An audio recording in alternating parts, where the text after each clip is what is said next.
आकाश सिन्हा की बुक से हम ईएनटी के हिस्ट्री ऑफ ईयर पढ़ने जा रहे हैं। ठीक है, कंप्लेंट्स जो हम पेशेंट से लेंगे वो हमेशा क्रोनोलॉजिकल ऑर्डर में लेंगे। ठीक है, जो पहले चीज़ हुई अकॉर्डिंगली। यहाँ पर एक एग्जाम्पल है, इसको आप देख सकते हैं। ठीक है, उसके बाद history of presenting illness HOPI जिसको कहते हैं। तो सबसे पहले हम इसमें डिस्चार्ज पता करेंगे पेशेंट से कि डिस्चार्ज कैसा हुआ। फिर हम डेफनेस के बारे में पता करेंगे, फिर हम वर्टाइगो के बारे में पता करेंगे, हम पेन के बारे में पता करेंगे, टिनिटस के बारे में पता करेंगे, ऑटोफोनी के बारे में पता करेंगे, फेशियल पाल्सी के बारे में, fever and then headache.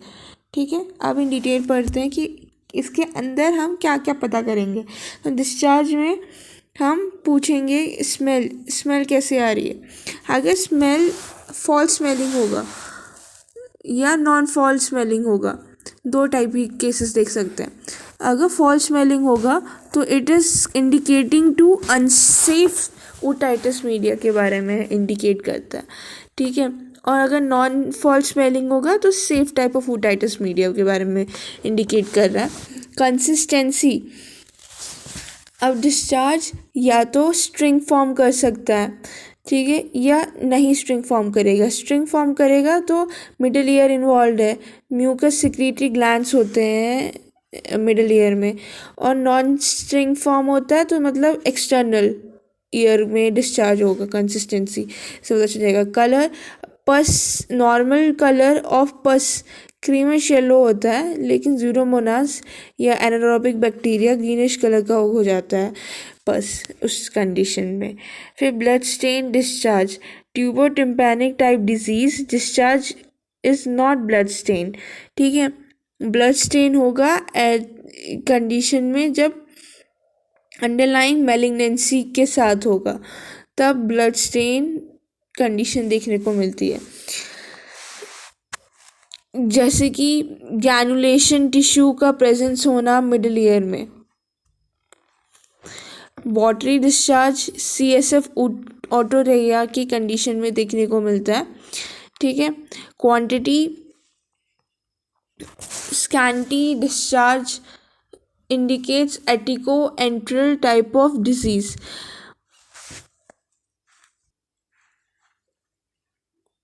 Quantity पे हमने बात कर ली, एक तो attico antral type of disease, फिर एक होता है tuber tympanic type of otitis media होता है, मॉडरेट टू प्रोफ्यूज क्वांटिटी जब निकलती है।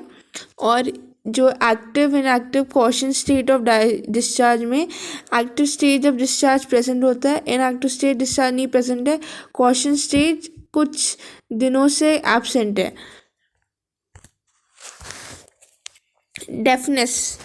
डेफनेस में हम क्या क्या पता करते हैं। हम सडन या ग्रेजुअल डेफनेस हुआ है। अगर ग्रेजुअल डेफनेस हुआ है तो indicating to CSOM, chronic suppurative otitis media. But अगर सडन डेफनेस हुआ है तो it is for viral disease. Okay, फिर degree of deafness, it could be mild, moderate or severe type of deafness. Fluctuation of deafness,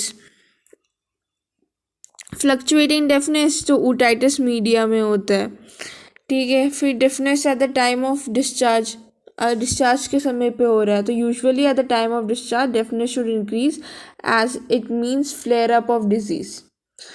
deafness at crowded place, ठीक है, in otosclerosis patient hears better in the crowded place and इस condition को paracusis वेलिसी बोलते हैं।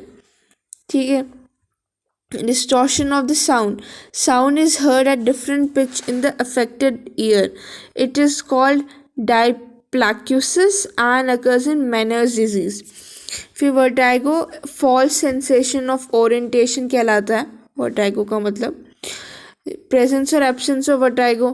ठीक है, फिर types of vertigo पूछ सकते हैं हम पेशेंट से। हम पूछेंगे कि उसको कौन सा पेशेंट क्या उसको अपने आप को टू एंड फ्रो टाइप तो नहीं महसूस हो रहा है, अप एंड डाउन मूवमेंट तो महसूस नहीं हो रहा है, सेंसेशंस ऐसे महसूस हो रहे हैं तो वर्टाइगो के केस हो जाता है। फिर वर्टाइगो इन पर्टिकुलर पोजीशन, कौन से पोजीशन में महसूस होता है, डेफनेस के साथ तो नहीं है, बिना डेफनेस के साथ है, नेक मूवमेंट करने पे तो महसूस नहीं हो रहा है वर्टाइगो, ये सब सवाल पूछते हैं। फिर पेन का नेचर कैसा है, शार्प है, थ्रॉबिंग है या लैंसिनेटिंग पेन है, वो पूछेंगे।